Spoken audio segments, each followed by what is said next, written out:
তাহলে কি তুই বুঝতিস? বোকা মেয়ে একটা। ভালো থাকিস।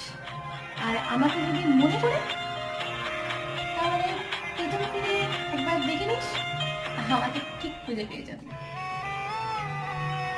বাট হ্যাঁ, তাই বলে কিন্তু তোর সো কল্ড এক্স বা ফ্রেন্ডসদেরকে কিন্তু দেখতে পারিনি কিন্তু, যেন মাথায় থাকে ওর ওপর। চল, গুড বাই, আসছি এবার। তোকে যা শিখিয়ে দিয়েছি সেইগুলো মাথায় রেখে এগিয়ে যা 2025-এ। আর ইমোশনাল হবো না, তোকে আমি হাসি মুখে বিদায় দেবো। থ্যাংক ইউ সো মাচ আমাকে এইরকম তৈরি করার জন্য। তুই চাইলে আবারও দেখা হবে।